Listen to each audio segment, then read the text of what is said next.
Hello, I'm Shanika Munasinghe for Daily Mirror Online. We have with us Dr. Mahathir Mohamad, the former Prime Minister of Malaysia, who is here in Sri Lanka to deliver the keynote address for the International Business Forum. Dr. Mahathir, we have finished a 3-decade war and we have got a lot of Western criticism, however, of handling the war, especially the last phase of the war. What are your comments on it, sir? Well, when you are fighting a war, there are certain things which happen which are really unavoidable. War means killing people. That's why we are very much against war. But sometimes, of course, people will consider that you have used much more force than is necessary.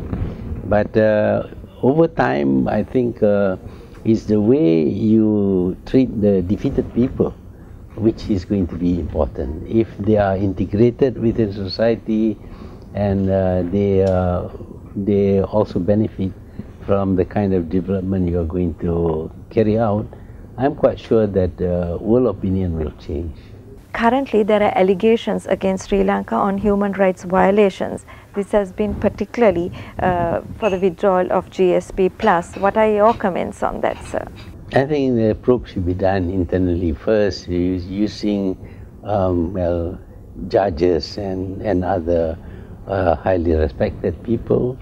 But if there is anything amiss, I think that requires international involvement, maybe you should allow them to do a probe. But I think this is an internal problem of Sri Lanka.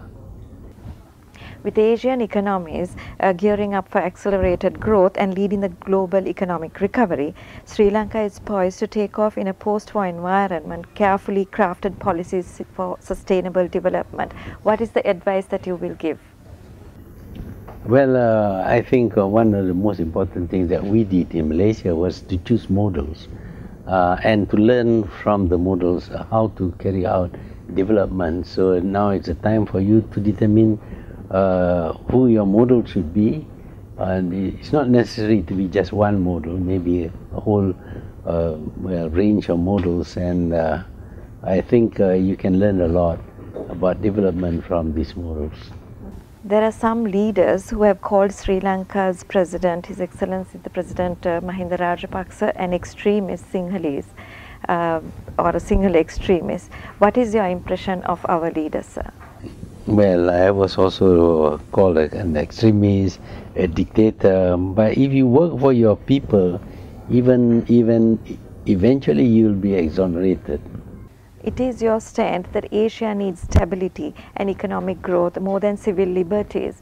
But US have shown that there are instances where certain powers need to be used in order to protect the people. What are your comments on that? Well, when you are not faced with problem, it's easy to say that you should be handle these things more gently, etc. But when the problem assails you, as it has happened to Britain and America, you can see that their reaction is to use force. They have arrested people and not allowed trial without any law. In Malaysia, at least, we have a law which permits the government to do that. Without any law that permits them to arrest